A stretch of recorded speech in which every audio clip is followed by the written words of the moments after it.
മിൽമയിലെ സ്ഥാനക്കയറ്റത്തെ ചൊല്ലിയുള്ള തർക്കത്തിൽ സമരം നടത്തുന്ന തൊഴിലാളി സംഘടനകളെ ചർച്ചയ്ക്ക് വിളിച്ചു. മിൽമ മേഖലാ യൂണിയൻ ചെയർമാനാണ് ചർച്ചയ്ക്ക് വിളിച്ചത്.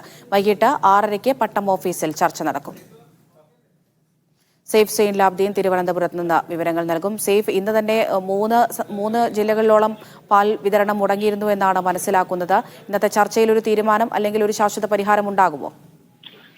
സ്ഥാനക്കയറ്റവുമായി ബന്ധപ്പെട്ട് മിൽമയുടെ ഭാഗത്തു നിന്ന് ഏതെങ്കിലും തരത്തിലുള്ള ഉറപ്പ് കിട്ടിയാൽ മാത്രമേ സമരത്തിന് പിന്തിരിയൂ എന്ന നിലപാടാണ് തൊഴിലാളി സംഘടനകൾ സ്വീകരിച്ചിരിക്കുന്നത്. അമൃത, ഇന്ന് രാവിലെ 6 മണി മുതലാണ് INTC-യും CIT-യും സംയുക്തമായി തന്നെ തിരുവനന്തപുരം അമ്പലത്തറയിലെ മിൽമ പ്ലാന്റിലും കൊല്ലം തേവള്ളിയിലെ മിൽമ പ്ലാന്റിലും അതുപോലെ തന്നെ പത്തനംതിട്ടയിലും സമരം നടത്തിയത്. ഇതോടുകൂടി രാവിലെയുള്ള പാൽ വിതരണത്തിൽ ബുദ്ധിമുട്ടുണ്ടായിരുന്നില്ല. കാരണം 6 മണിക്ക് മുമ്പ് എല്ലാ വാഹനങ്ങളും പോയിരുന്നു. 6 മണിക്ക് ശേഷമാണ് വാഹനങ്ങൾ തടഞ്ഞിട്ടത്.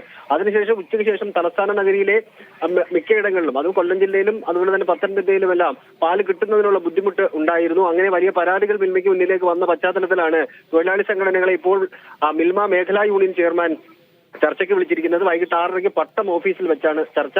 അവരുടെ ആവശ്യങ്ങൾ അംഗീകരിച്ചാൽ മാത്രമേ സമരത്തിൽ നിന്ന് പിന്തിരിയൂ, അല്ലെങ്കിൽ സമരം മറ്റ് ജില്ലകളിൽ കൂടെ ശക്തമാക്കും എന്നാണ് തൊഴിലാളി സംഘടനകൾ പറയുന്നത്. അമൃത.